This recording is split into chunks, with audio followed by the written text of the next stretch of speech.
Hey folks, happy Sunday. Hopefully you're listening to this today. If not, maybe it's Monday morning and it's one of those kind of days. But anyway, it's Sunday for me, Sunday morning. I got a banana carrot nut bread in the oven baking.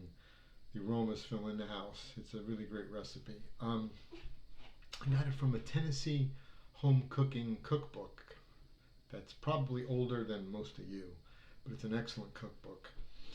Southern cooking, you know how that goes. But anyway, just a few minutes this morning, just some musings, reading your discussion threads in this week's posts, and they're very interesting, engaging. Laura writes about this bias, right? Like, well, we all do, because I ask the questions, of course. But in Laura's post, she really exhibits what I think a lot of us go through. We know we have biases. Um, we want to stand on principle, right? And we want to do the right thing. Sometimes those things don't really converge. And in her case, it was, you read it, hey, if I walked across, not across, came across a homeless person who was a white supremacist, would I or would I not give them assistance? And she's like, I got to grapple with that. Because principally, or her principle would be not to aid someone of that ilk, right? But my question to Laura and to the rest of us is, first of all, how do you know? Secondly, um, what makes you the judge of that person's behavior? Maybe they're just patriotic and you think it's white supremacy. I remember back in the 60s and 70s, I grew up in Newark, New Jersey. I was one of the only white kids in my neighborhood. So I assimilated well. I understood the black culture, at least at that time. And I remember black supremacists, power to the people, the black Muslim, the Nation of Islam, for example. I never took offense to it. I was like, that's cool. Hey man, you're black, you got power. That's cool. I could dig it. That's how we would talk. We got it. I got it.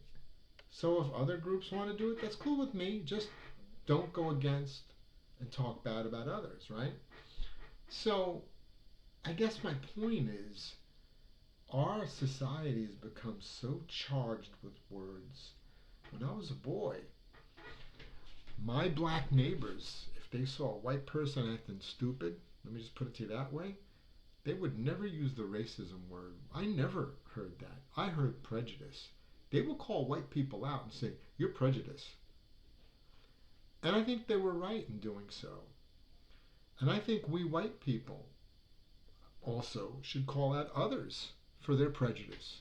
Because guess what? In this class we're learning we are all prejudging. We all have biases. So we're all prejudiced. But it's a quantum leap from like one universe to the other to take a prejudice and impugn racism. Do you know what you're talking about with that word racism? Genocide. When you call a white person or a black person or a Hispanic person or a Slavic person racist, you're basically saying they want to eliminate an entire race of people. The hatred is so much in them, like a Hitler, like a Pol Pot. You can even say some current countries in the Far East, right? And how we could say the Chinese government, how they persecute the Uyghurs, the Falun Gong, the Catholics, the Christians. Um, that type of ethnic cleansing. So that word, I think, has been hijacked by extremists. I would like to ask you all to think about prejudices and no longer put people in a box and judge them. After all, who are you to judge? Who are you to judge? Judge yourself first, no? I mean, on this Sunday morning,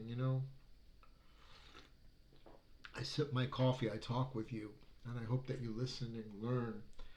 I want your life to be as good, if not better than even mine, by not making mistakes that maybe I made, even in my career, you know. But try to understand yourself first. And like in Laura's case, I think it's all of us. We struggle. If you help someone who you don't like because you think they're a label name, okay, right, wrong, or indifferent, but you help them, you know that's love. You've loved.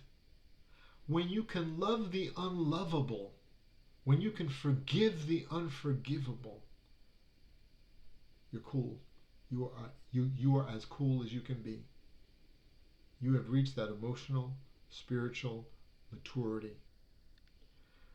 So in Laura's case, an illustration, I remember I used to feed the homeless. When I was in Newark, we worked on a transitional housing authority, or transitional housing with the local housing authority, to get homeless people into transitional housing. And I never forget, at one YMCA meeting, the homeless came in, you know, for breakfast, whatever, and I had to greet them and talk to them. Well, one fella came in, he hadn't showered in weeks, clothes wrenched in urine and fecal material, and I hugged him. I didn't want to. I didn't like how he smelled, but I loved him. Not with feelings, with compassion. I don't know if you want to call that a feeling, but with my actions. Remember, love is not a feeling, it's an act of the will. So, Laura, my friends, next time you pass a person who you don't like, for whatever reason, and you do an act of kindness, you're showing love.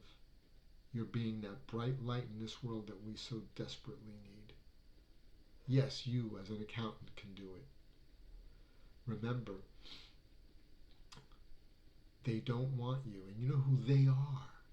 The elites, celebrities, the media, the politicians, those in power.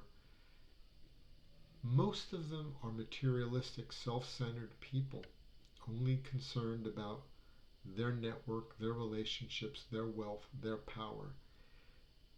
If they can get into your head and make you forget about love and focus on differences and labels, they've already defeated you, and they've defeated us. Don't let humanity die on a withering vine of hatred when we are so close, right, as humans, to understand an act of kindness, whether merited or not by the person who we give it to, is a beautiful gift, and it spreads. Think about this before I close. Smile at someone today. Pass a compliment to someone today. Maybe someone you wouldn't ordinarily even approach. Watch what happens. Offer to open a door to someone. Unless they're kind of like wacky, they're going to thank you for being courteous to them. Okay? Do that today. Do it once a day. And you know what? If we all did that, the world would change. Stop labeling people. Stop judging people without judging yourself first. And then when you judge others, give them mercy and give them some love. And watch the world change. Have a great day. Talk to you later.